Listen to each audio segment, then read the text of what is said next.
देखिए, आज हम बात करेंगे crystal lattices and unit sales के बारे में। बहुत क्लियरली मैंने आपको बताया हुआ है कि जिस रूम में आप बैठे हुए हैं वो रूम आपके लिए यूनिट सेल है।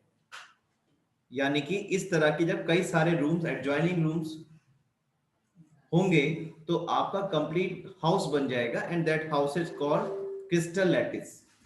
जिस रूम में आप बैठे हैं वो आपके लिए यूनिट सेल है, और जो आपका पूरा घर है जिसमें कई सारे रूम है, 3 4 जो भी रूम्स हैं, वो सब मिलकर के एक कंप्लीट हाउस बनाएंगे। यानी कि जो कंप्लीट हाउस है it is just like a crystal lattice.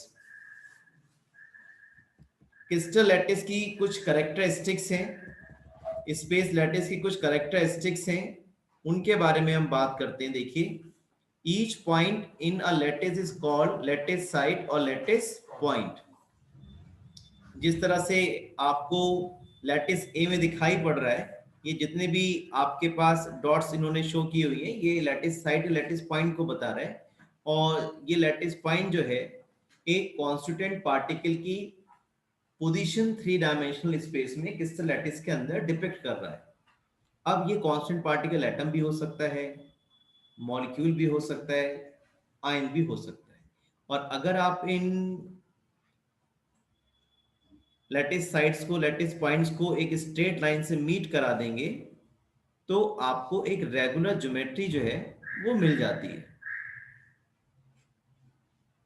यही इसकी सेकंड कैरेक्टरिस्टिक है क्रिस्टल लैटिस की। Each point in A crystal lattice represents one constituent particle which may be an atom, molecule or ion.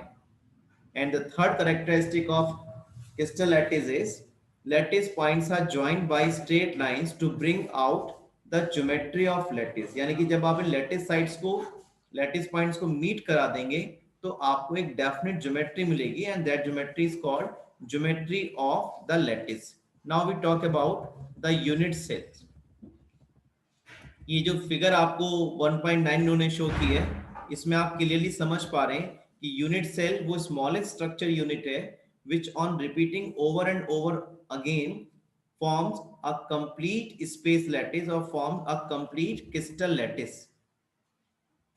और इसमें जो आपको ये एटम्स दिखाई पड़ रहे हैं ये लैटिस पॉइंट्स हैं, लैटिस साइड्स हैं, और इनको अपने एक स्ट्रेट लाइन से जब ज्वाइन करा दिया तो आपको एक रेगुलर ज्योमेट्री मिल गई। जैसे ये आपको सामने क्यूब का शेप आपको मिल रहा है इस यूनिट सेल का।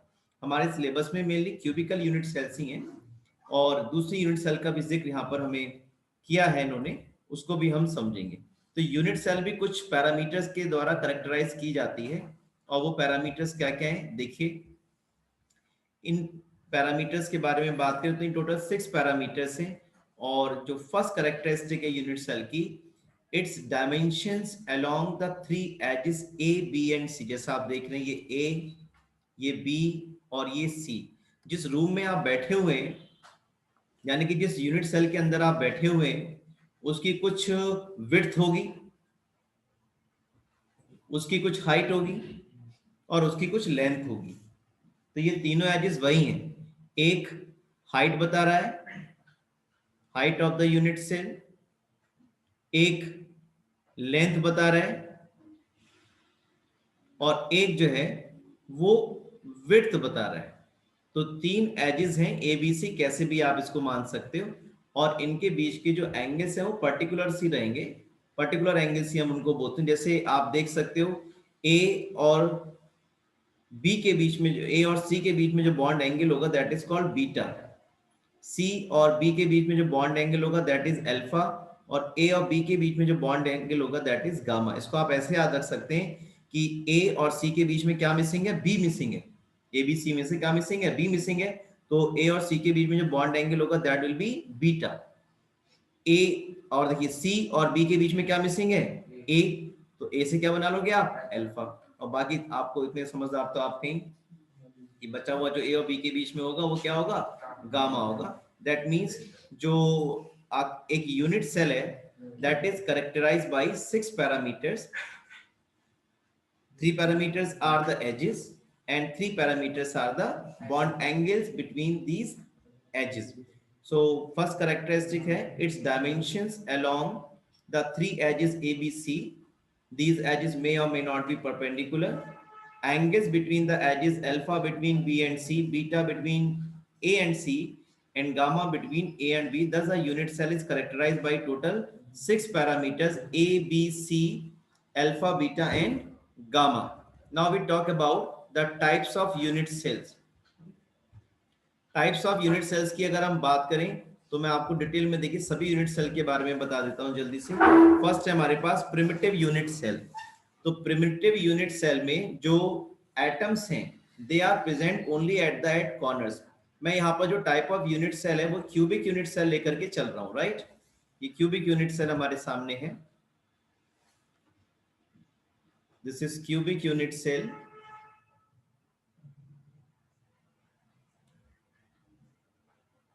क्यूबिक यूनिट सेल में जैसा आपको मालूम है सभी एज लेंथ बराबर होगी, बॉन्ड एंगल सब 90 डिग्री के होंगे। तो this is your cubic unit cell जिसमें एटम्स कहां प्रेजेंट होंगे प्रिमिटिव यूनिट सेल में, ओनली एट द 8 कॉर्नर्स।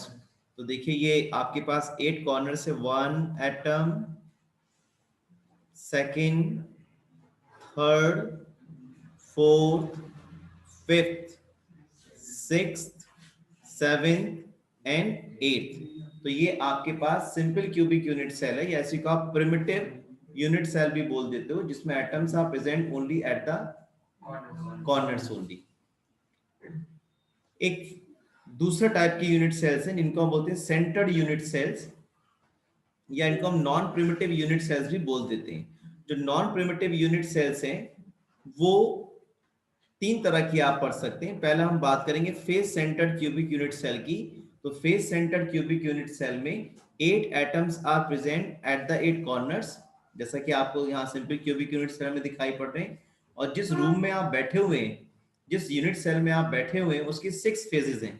एक वॉल आप जिधर फेस किए हुए उधर है, एक वॉल आपके बैक साइड में है, एक वॉल आपके राइट हैंड साइड पर है, एक वॉल आपके लेफ्ट हैंड साइड पर है, एक वॉल या एक फेस आपके पैरों के नीचे है और एक फेस आपके सिर के ऊपर है। तो टोटल 6 फेजेस हैं, ठीक है। तो किसी भी यूनिट सेल के 6 फेजेस हैं और एटम अगर कॉर्नर के साथ साथ फेस पर ही प्रेजेंट है, देखिए 1 फेस पर, सेकेंड एटम फेस पर, थर्ड फेस पर थर्ड एटम, फोर्थ फेस पर फोर्थ एटम, ये फिफ्थ फेस पर फिफ्थ एटम, और यहां पर बैक साइड में इस फेस पर भी एक एटम रहेगा। तो total there would be 6 atoms on 6 faces and 8 atoms at the 8 corners in case of FCC. If you talk about the body centered cubic unit cell, तो body centered cubic unit cell में 8 atoms are present at the 8 corner and the one complete atom is present in the body of the unit cell. जहां आप बैठे हुए हो वो unit cell का body है, इंटीरियर पार्ट है, और उसमें आप अगर एक एटम लेकर के खड़े हो जाएं, अभी के लिए मान के चलें, उस एटम से बात नहीं बनेगी क्योंकि जो एटम बॉडी के सेंटर में प्रेजेंट होता है it touches all the atom which are present at the corners. मैं अभी आपको 3D फिगर्स में दिखाऊंगा। अभी आप ये समझ लीजिए बीसीसी में 8 atoms are present at the 8 corners and one complete atom is present in the body of the unit cell. It is your body centered cubic unit cell, or in short it is called BCC. One more type of unit cell we are going to discuss, which is called end centered cubic unit cell. What is called end centered cubic unit cell? In short we can write like ECC. तो ECC में आप देखेंगे जो 8 atoms हैं they are present at the 8 corners and 2 atoms are present at any 2 opposite faces. एक यहां हो सकता है और एक यहां हो सकता है, ये अपोजिट फेसेस है। या फिर ऐसा हो सकता है इस पर हो और इस पर हो, या फिर ऐसा भी हो सकता है जो 2 फेसेस अपोजिट बची हुई हैं उन पर भी हो सकता है, एक फ्रंट वाले पे यहाँ पर और एक इस बैक साइड वाले पर। यानी कि जो end centred cubic unit cell है उसमें 8 atoms are present at 8 corners and 2 atoms are present at 2 opposite phases, any 2 opposite phases, ठीक है। अब हम इनमें एटम्स काउंट करेंगे कि पर यूनिट सेल कितने एटम्स आ रहे हैं। उसको काउंट करने के लिए थोड़ी सी बातें आपको समझनी होंगी। ये ब्रेविस लेटाइसिस के बारे में बिल्कुल अभी बात करूंगा। लेकिन उससे पहले हम इन जो क्यूबिक यूनिट सेल्स हैं इसमें नंबर ऑफ एटम पर यूनिट सेल कितना आएगा उसकी हम बात कर लेते हैं। देखिए ये बात हो रही है प्रिमिटिव क्यूबिक यूनिट सेल की, जिसमें आप देख सकते हैं ये बहुत अच्छा डायग्रामेटिक इन्होंने डायग्राम शो किया है, जिससे बच्चों को क्लैरिटी हो जाती है कि किस तरह से 8 यूनिट सेल्स हैं। ये देखिए आपके सामने, मैं यहाँ पे नंबर करने की कोशिश कर रहा हूँ। देखिए ये यूनिट सेल नंबर 1 है, ठीक है। इसके बैक साइड में यूनिट सेल नंबर 2, ये थर्ड, इसके बैक साइड में ये फोर्थ है, ठीक है, ये फिफ्थ है, ये सिक्स्थ है, ये सेवेंथ है और ये एट है। और ये जो कॉर्नर, ये जो ब्लू कलर का इन्होंने एटम दिखाया है, लेटिस साइड दिखाई है, ये बताना चाह रहे हैं कि जो एटम कॉर्नर पे प्रेजेंट होगा that is shared in between 8 unit cells. ये जो एटम आपको यहाँ दिखाई दे रहा है ये 8 यूनिट सेल के अंदर शेयर हो रहा है। एटम स्फेरिकल है, फ्लैट तो है नहीं, तो जो स्फेरिकल एटम है और जो कॉर्नर पर प्रेजेंट है it contributes 1/8 in each unit cell. ये एटम आपको हर यूनिट सेल के अंदर 1/8 दिखाई पड़ेगा। यानी कि बहुत सीधी डायरेक्टली बात आपसे ये हुई, the atom present at the corner contributes 1/8 पर यूनिट सेल। तो अब हम एक बात और समझ लेते हैं, जो एटम प्रेजेंट है फेस पर वो कितने पे कंट्रीब्यूट होगा, वो कंट्रीब्यूट होगा 2 यूनिट सेल्स पर, 1/2। तीन बातें देखिए, एटम जो कॉर्नर पर प्रेजेंट है इट कंट्रीब्यूट्स 1/8 पर unit cell, one atom. Atom present on face contributes half in each unit cell या हाफ पर यूनिट सेल। और जो एटम बॉडी के सेंटर में प्रेजेंट है वो कंप्लीटली उस यूनिट सेल के अंदर ही प्रेजेंट है, ठीक है। और जो एटम एच पर प्रेजेंट है, आप देखिए ये जो एज है, ये वाली जो एज है यहाँ पर अगर एटम प्रेजेंट है तो वो 4 यूनिट सेल्स की एज है। तो जो एच पर एटम प्रेजेंट है इट कंट्रीब्यूट्स 1/4। तो ये बात आप याद रखेंगे। यहाँ पर मेंटल मॉडल्स की बड़ी इंपॉर्टेंस है। अगर आप ऐसा सोच पा रहे हैं कि जिस रूम में आप बैठे हुए हैं उस रूम का जो आपके लेफ्ट साइड वाला कॉर्नर है, एक्सट्रीम कॉर्नर, उसको आप देखो ऊपर, जहां रूम में आप बैठे हुए हो उस रूम का जो आपके राइट साइड वाली वॉल है उसका जो लेफ्ट वाला कॉर्नर है उसको आप एज्यूम करो, और जिस रूम में आप बैठे हो उसके लेफ्ट हैंड साइड पर एक रूम एज्यूम करो। ऐसे ही 2 रूम अपने सामने वाली जो वॉल है उसके एडजॉइनिंग ऐसे 2 रूम हो, तो 4 रूम हो गए ऑन द फ्लोर। ऐसे ही 4 रूम आप फर्स्ट फ्लोर पे एज्यूम कर लो। तो अब जो 4 रूम ऊपर गए हैं और 4 रूम जो नीचे हैं, अब आप जो लेफ्ट वाला कॉर्नर की मैं बात कर रहा था, जो आप ऊपर देख सकते हैं अपने जहां भी आप बैठे हैं लेफ्ट कॉर्नर, वो कॉर्नर आपके 8 यूनिट सेल्स या 8 रूम्स का कॉर्नर है वो। यानी कि एटम जो इस कॉर्नर में प्रेजेंट होगा that is shared in between 8 unit cells.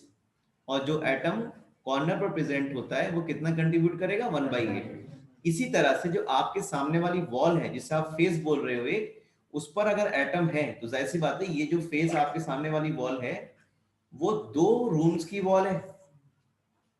और जो एटम इस वॉल पर प्रेजेंट होगा वो फ्लैट तो है नहीं, स्फेरिकल है, तो उसका 1/8 पोर्शन, 1/2 पोर्शन आपकी तरफ प्रोजेक्टेड होगा और 1/8 जो है वो जो उससे एडजॉइनिंग रूम है उसमें जा रहा होगा। इसी तरह से जो एज आप देख पा रहे हो अपने रूम में, जो सामने वाली वॉल आपके सामने इस समय है उसमें जो लेफ्ट साइड वाली एज है जो स्ट्रेट दिख रही है आपकी आपकी बॉडी के पैरेलल है, उस एज को अगर आप देखेंगे तो वो एज आपके नीचे जो 4 रूम्स हैं उनमें शेयर हो रही है। और एटम जो इस एज पर प्रेजेंट होगा कितना कंट्रीब्यूट कर रहा होगा, 1/4। तो वही बात हमने लिखी। और जो बॉडी के सेंटर में, ये बिल्कुल उसी तरह से जिस रूम में आप बैठे हो उसमें बीच में आ जाओ और एक एटम पकड़ के खड़े हो जाओ, तो वो तो पूरा यूनिट सेल के अंदर ही है, ठीक है। तो 2-3 बातें आपको यहाँ पे समझनी होगी कि जो एटम कॉर्नर पर प्रेजेंट होगा दैट इज कंट्रीब्यूटिंग 1/8 पर unit cell. The atom present on face contributes half per unit cell. The atom present in the body of unit cell contributes whole one, and the atom present on the edge contributes 1/4 per unit cell. Now we can calculate number of atoms per unit cell in case of simple cubic unit cell and other unit cells. तो देखिए हम सबसे पहले बात कर रहे हैं primitive unit cell की, जो आपके सामने है। प्रिमिटिव यूनिट सेल में एटम्स कहां प्रेजेंट है? Only at the eight corner, जैसा आपको यहाँ फिगर में दिखाई पड़ रहा है। लेकिन एक बात बहुत अच्छे से समझ लीजिए, ये एटम्स ये हमने सिंप्लिसिटी के लिए दूर दूर दिखाए हैं, but in reality these atoms are joint together. ये एटम्स एक दूसरे से कनेक्ट होते हैं इस तरह से। ये देखिए ऐसी बैक साइड में होगा और ये 4 एटम जो है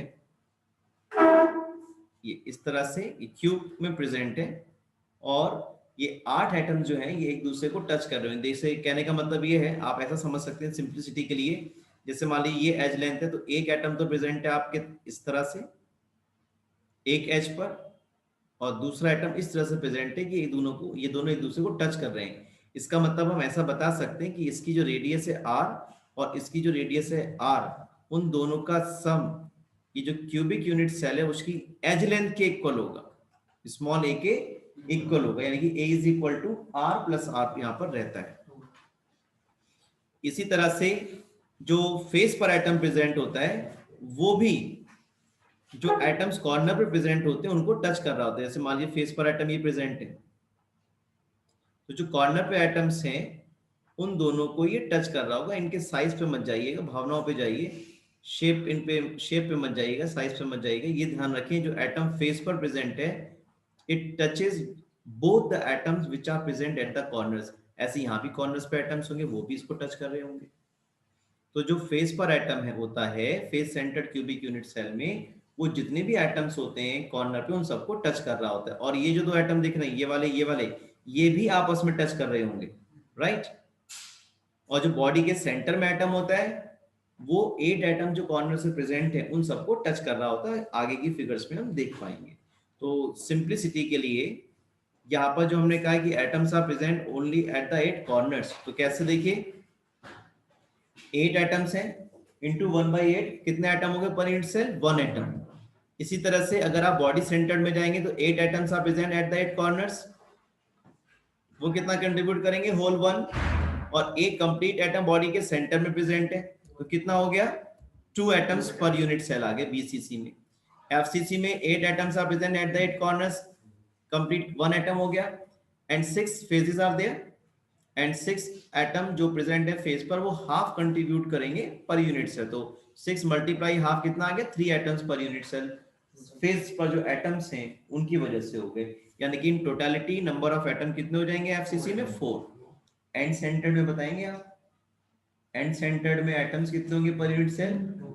2। Very good. जो 8 कॉर्नर पे प्रेजेंट है वो तो 1 कंट्रीब्यूट कर रहे हैं पर यूनिट सेल, और जो 2 अपोजिट फेजेस पर प्रेजेंट है वो हाफ इंटू 2 1, यानी कि एंड सेंटर्ड में भी जो नंबर ऑफ एटम्स है पर unit cell that would be 2। देखिए इन्होंने फेस पर दिखाने की कोशिश की इस फिगर में आपको, जो एटम फेस पर प्रेजेंट है वो 2 एडजेसेंट यूनिट सेल्स में हाफ हाफ कंट्रीब्यूट हो रहा है, हाफ पोर्शन एक साइड में, हाफ पोर्शन एक साइड में फेस पर। ठीक है, तो इस तरह से 2-3 बातें हम समझ पाए कि जो सिंपल क्यूबिक यूनिट सेल है वो वास्तव में बहुत सिंपल है। प्रिमिटिव यूनिट सेल में नंबर ऑफ एटम पर unit cell would be 1, simple means 1। In case of BCC body centred cubic unit cell, B for bi, ऐसा भी याद रख सकते हैं, number of atoms per unit cell would be 2। और FCC face centred cubic unit cell में number of atom पर unit cell would be F for 4, ऐसे याद रखते हैं। तो एफसीसी में कितने एटम्स हो गए पर यूनिट सेल? 4 हो गए। Now we go for Bravais lattices और टाइप्स ऑफ यूनिट सेल्स। जैसा हमने कहा कि जो यूनिट सेल्स हैं उनको हम 6 पैरामीटर से कैरेक्टराइज कर सकते हैं। ठीक है, तो एक मैथमेटिशियन थे ब्रेवाइस ने इन यूनिट सेल्स को 7 प्रिमिटिव यूनिट सेल्स को इन्होंने बताया इनकी डायमेंशंस और बॉन्ड एंगल्स के बेस पर। जैसे पहला क्रिस्टल सिस्टम कैसा है? क्यूबिक यूनिट सेल है। तो क्यूबिक यूनिट सेल में जैसा आप सभी को मालूम है सारी एज लेंथ बराबर होती है, a is equal to b is equal to c, alpha beta gamma equal to 90 degree. और इनके एग्जाम्पल कौन है? NaCl, zinc blende and copper. ये आगे आने वाले समय में आपको लर्न हो जाएंगे, इसकी चिंता आपको नहीं करनी है। क्यूबिक यूनिट सेल को डिटेल में डिस्कस करेंगे, इसकी सब बातें पता चल जाएंगी। प्रिमिटिव आपने सीख ली, इसमें एटम कॉर्नर पर हो, बॉडी सेंटर कॉर्नर के साथ बॉडी के सेंटर में हो, फेस सेंटर जिसमें एटम कॉर्नर के साथ साथ फेसेस पर रिप्रेजेंट हो, क्योंकि क्यूबिक यूनिट में 6 फेसेस होती हैं, राइट।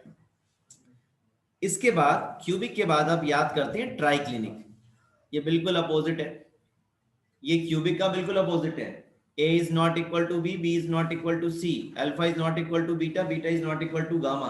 तो यानी कि अगर आपने क्यूबिक याद कर लिया, अगर आपने क्यूबिक क्रिस्टल सिस्टम याद कर लिया, तो ट्राइक्लिनिक आपको अपने आप ही याद हो गया, बिल्कुल नॉट इक्वल टू लगाना है, ठीक है। इनके एग्जांपल्स क्या हैं ट्राइक्लिनिक के, देखिए पोटेशियम डाइक्रोमेट है, कॉपर सल्फेट डॉट पेंटाहाइड्रेट है, बोरिक एसिड है, SiO3, ये सब ट्राइक्लिनिक के एग्जांपल्स हैं। इसके बाद हम याद करते हैं टेट्रागोनल, थर्ड पे। इसमें बस एक जरा सा चेंज है क्यूबिक से, क्या, B is not equal to C, बाकी कंडीशन बिल्कुल वैसी है जैसा आपने क्यूबिक में पढ़ी है। Alpha is equal to beta, beta is equal to gamma, similar to cube, ठीक है। इसके बाद हम याद कर लेते हैं ऑर्थोरोम्बिक, इसमें भी बस एक नॉट इक्वल टू बड़ा है, A is not equal to B, B is not equal to C, alpha beta gamma वाली बात बिल्कुल वैसे ही रही। और टेट्रागोनल के बाद कोशिश करते हैं हम ये याद कर लें, देखिए रोम्बोहेड्रल, इसमें A is equal to B is equal to C, यहाँ पे not equal to B is equal to C में आ रहा था, और यहाँ पर जो नॉट इक्वल टू है वो कहाँ आ रहा है, gamma is not equal to 90 degree. यानी कि जो ये जो रोम्बोहेड्रल है या ट्राइगोनल है, इसमें क्यूबिक के जैसी ही कंडीशन है एजेस में, लेकिन बॉन्ड एंगल कैसा है, नॉट इक्वल टू 90 डिग्री। इनके एग्जाम्पल देखिए कैल्साइड, HgS, सिनेबार वगैरह रहेंगे। हेक्सागोनल में A is equal to B, B is not equal to C, alpha is equal to beta is equal to 90 degree and gamma is equal to 90 degree, 120 degree, भावनाओं को समझे। Monoclinic में A is not equal to B, B is not equal to C, alpha is equal to gamma is equal to 90, beta is equal to 90 degree. जैसा आपको सुनने में तकलीफ हो रही है, ऐसा याद करने में भी दिक्कत होती है कि ये जो एज लेंथ्स हैं, ये जो बॉन्ड एंगल्स हैं, ये पर्टिकुलरली किस क्रिस्टल सिस्टम के कैसे हैं, उनको याद रखने में थोड़ी मेहनत आपको लगानी ही होगी, और ये लिख करके याद कर सकते हैं। और लिख करके याद कैसे होंगे, आपको रेफरेंस क्यूबिक यूनिट सेल का लेकर के चलना पड़ेगा जो आपको याद है।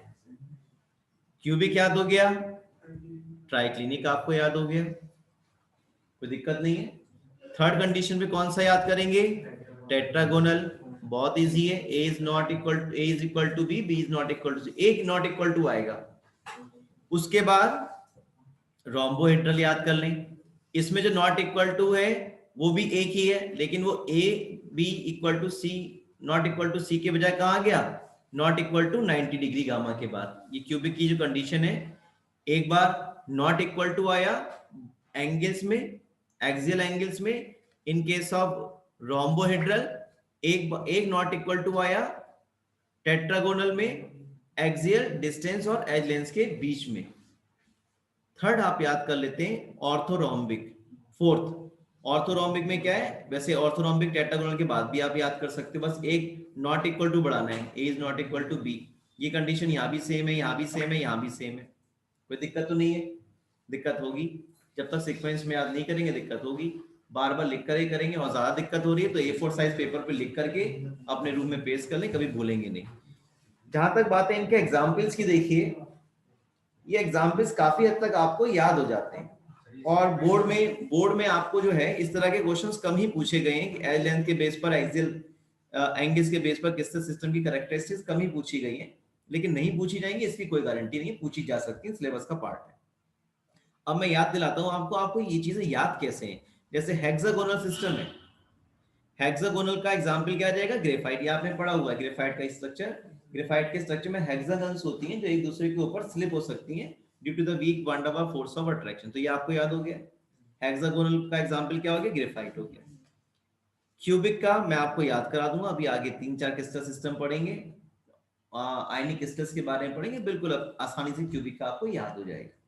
पी ब्लॉक चैप्टर आपने पढ़ा हुआ है, वहां पर सल्फर का आपने एलोट्रॉपी पढ़ी है। सल्फर दो एलोट्रोपिक फॉर्म में एग्जिस्ट करता है, रोम्बिक सल्फर, तो ऑर्थोरोम्बिक का एग्जांपल क्या हो गया, रोम्बिक सल्फर, और मोनोक्लिनिक सल्फर, ये भी आपने पी ब्लॉक में पढ़ा हुआ है। तो मोनोक्लिनिक का एग्जांपल याद होगा, कम से कम एक तो याद कर सकते हैं ना, मोनोक्लिनिक सल्फर और रोम्बिक सल्फर। फिर बात आती है टेट्रागोनल की। टेट्रागोनल का अभी तक कोई ऐसा आपके कांटेक्ट में नहीं आया, वैसे व्हाइट टिन है, SnO2 है, TiO2 है, CSO4 है, ये टेट्रागोनल के एग्जांपल्स हैं। रोम्बोहेड्रल का कैल्साइट, कैल्शियम कार्बोनेट, HgS, ये याद करना होगा हमें।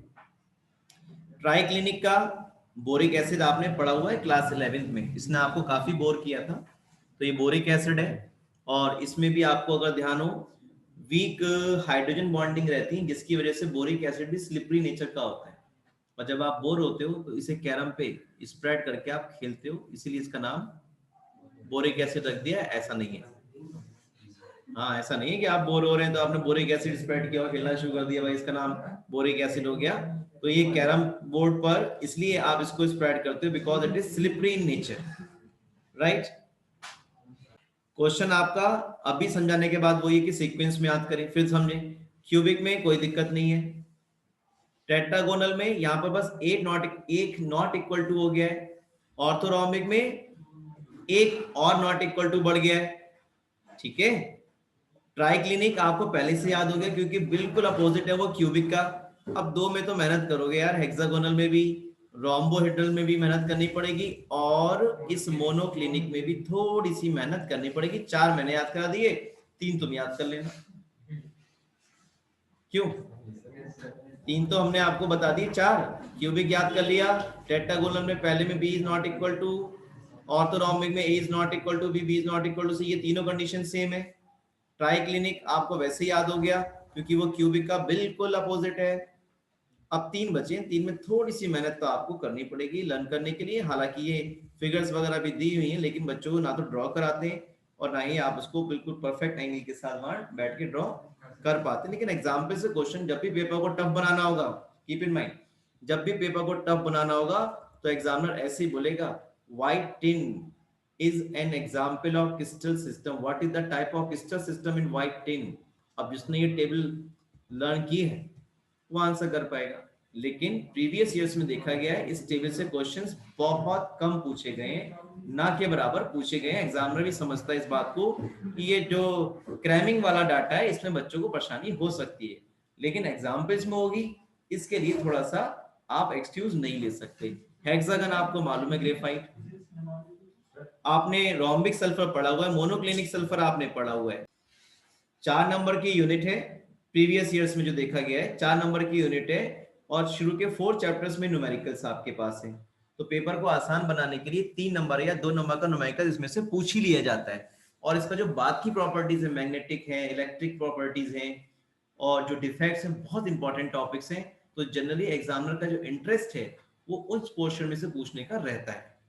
तो ऐसा ऑब्जर्वेशन है, लेकिन ये कभी कभी गलत भी हो जाता है। एग्जामिनर को मालूम है बच्चे ने इस टेबल को लाइटली देखा होगा, और लाइटली देखा है तो पेपर को डिफिकल्ट बनाने के लिए 1 नंबर का कोई भी क्वेश्चन वो रख सकता है।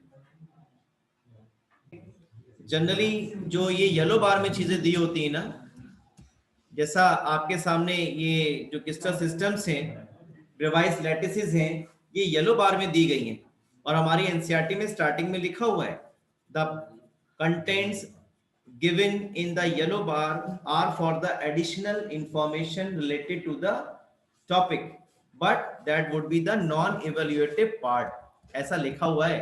सच्चाई ये नहीं है, सच्चाई ये नहीं, इन्होंने पूछा भी है कई बार, और क्यों पूछा है उसकी वजह समझो आप। ये देखिए सामने आपके कुछ क्वेश्चंस आ रहे हैं, आपकी स्क्रीन पर कुछ क्वेश्चंस हैं, और उन क्वेश्चंस, वो क्वेश्चन येलो बार में नहीं है, यानी कि ये जो कंटेंट दिया हुआ है येलो बार में और उसका आंसर, उसका क्वेश्चन देखिए यहां दिया हुआ है, distinguish between hexagonal and monoclinic unit cells. तो कैसे करेंगे भाई? बॉन्ड एंगल्स के बेस पर करेंगे, एज लेंथ के बेस पर करेंगे। तो ऐसा नहीं है कि येलो बार में कुछ क्वेश्चन दिया हुआ है तो वो नॉन इवैल्यूएटिव 100% ही होगा, वहां से क्वेश्चन नहीं पूछे जाएंगे, लेकिन यहाँ तो क्वेश्चन दिया है ना, ये तो पूछ सकते हैं। मोनोक्लिनिक के बारे में, हेक्सागोनल के बारे में यहाँ से तो पूछ सकते हैं ना आपको। तो इनके बॉन्ड एंगल्स बताएंगे, एज लेंथ का रिलेशन बताएंगे और एक एक एग्जाम्पल देंगे। 3 पॉइंट्स आप बना सकते हो डिस्टिंग्विश में, ठीक है। जैसे क्वेश्चन नंबर 1.10 देखेंगे, give the significance of a lattice point, it represents the position of a constituent particle in the crystal lattice, name the parameter that characterise a unit cell, edge lengths ABC and bond angles alpha, beta and gamma। Face centre और and centre में क्या difference आप बताएंगे। इन face centre 8 atoms are present at 8 corners and 6 atoms are present on each 6 face।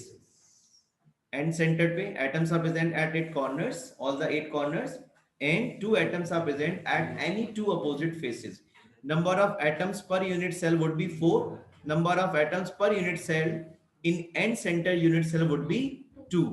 Explain how much portion of an atom located at corner 1/8। Body center of unit cell 1, right। अगर face का पूछते तो 1/2 और अगर H का पूछते तो 1/4। Now we are going to discuss about the close packed structure, that is packing. ये एक ऐसा टॉपिक है बच्चों को जब भी बताओ तो उसके बाद उनकी जो क्यूरियोसिटी है या जो क्वेरीज है वो बनी रहती है। तो देखिए बहुत इजी है ये क्लोज पैकिंग। इन 1 डायमेंशन से हम स्टार्ट करते हैं, जैसा कि आपको स्क्रीन पर दिखाई पड़ रहा है क्लोज पैकिंग इन 2 डायमेंशन में।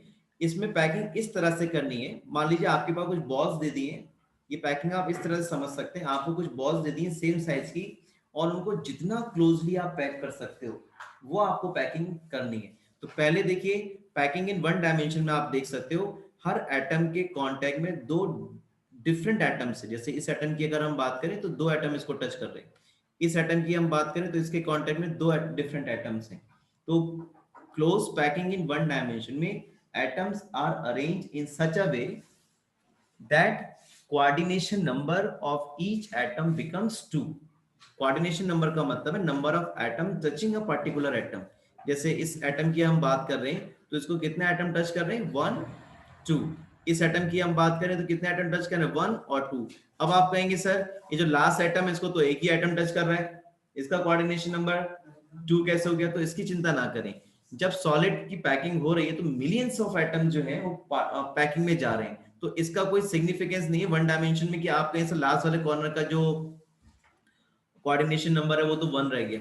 ये आपको 1 डायमेंशन में मिलियंस ऑफ एटम सॉलिड जब पैकिंग होगी 6.02 into 10^22 एटम्स निकलते हैं, बताइए 1 ग्राम एल्यूमिनियम में, इससे भी ज्यादा। तो इतने एटम्स की पैकिंग में अगर एक आध बेचारे का कोऑर्डिनेशन नंबर 2 से कम रह रहा है, 1 डायमेंशन पैकिंग की बात कर रहा हूं, तो बुरा नहीं मानना है, ठीक है। तो इन दोनों को आप ओमिट करके चलेंगे, बाकी सारे आइटम्स की इन जनरल हम बात कर रहे हैं कि जब आप 1 डायमेंशन में पैकिंग करते हैं तो हर एटम का coordination number must be 2। Now close packing in 2 dimensions. 2 dimension में जो क्लोज पैकिंग है वो 2 तरीके से हो सकती है, जो दोनों वेज आपके सामने स्क्रीन पर हैं। जैसा कि आप देख रहे हैं ये फर्स्ट ए लेयर के एटम्स हैं और जो इसके नीचे वाली लेयर के एटम से बिल्कुल एटम के एग्जैक्टली नीचे एटम रखा गया है, उसके नीचे वाली लेयर में एटम के एग्जैक्टली नीचे एटम रखा गया है। और जब आप ऐसे एटम्स को अरेंज करोगे तो आप पाओगे कि अगर इनके आप कॉर्नर्स मीट सेंटर्स मीट करें, जैसे इसके सेंटर्स मीट करें 1 2 3 4, तो आप देखेंगे हर एटम जो है 4 डिफरेंट एटम्स के कांटेक्ट में है। और इनके अगर आप सेंटर्स मीट कराएंगे तो आपको एक स्क्वायर मिल जाएगा, जैसा आपको यहाँ फिगर में बना हुआ है, ठीक है। ये 1 एटम, इस एटम के कांटेक्ट में कितने एटम आ रहे हैं, 1 2 3 4। और अगर इन सेंटर्स को आप मीट करा देंगे तो आपको क्या मिल रहा है, स्क्वायर मिल रहा है। तो जब आप क्लोज पैकिंग इन 2D में इस तरह से एटम्स को अरेंज करेंगे कि एटम के एग्जैक्टली नीचे एटम्स को अरेंज करेंगे तो आप पाएंगे कि हर एटम का जो कोऑर्डिनेशन नंबर है दैट वुड बी 4।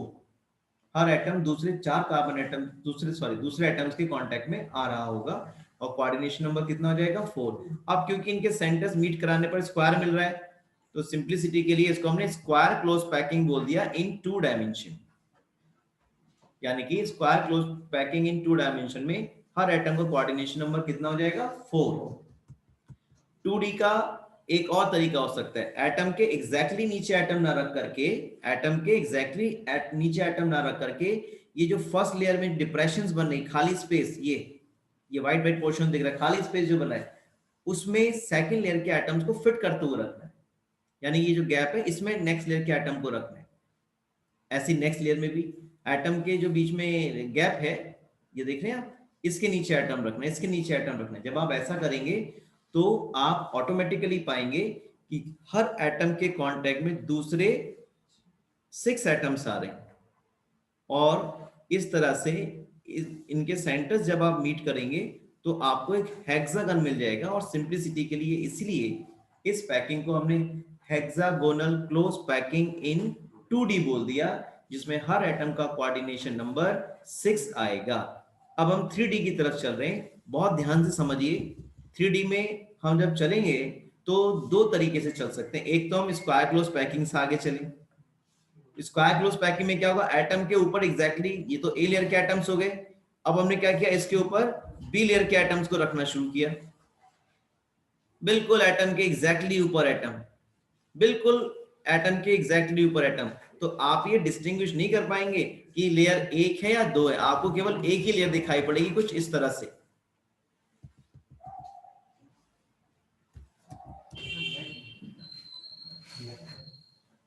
ये देखिए स्क्रीन पर आपके अभी पिक्चर आएगी, उसमें आप ये पता नहीं कर पाएंगे कि सेकंड लेयर की एटम जो है वो कहां पर है। ये बिल्कुल वैसा अरेंजमेंट आपको मिलता है जैसा आप सिंपल क्यूबिक यूनिट सेल में देखते हैं, यानी कि एक ही लेयर आपको दिखाई पड़ेगी। और इस तरह का अरेंजमेंट जो है वो कहलाता है आपका ए टाइप अरेंजमेंट कहलाएगा। ये देखिए फिगर आपके सामने आ गई स्क्रीन पर, ये एक ही लेयर के एटम आपको दिखाई पड़ेंगे और ये कहलाएगा ए टाइप अरेंजमेंट। ये अरेंजमेंट कहलाएगा आपको ए टाइप अरेंजमेंट कहलाएगा, और ये बिल्कुल वैसा है जैसा आपको सिंपल क्यूबिक यूनिट सेल में दिखाई पड़ता है।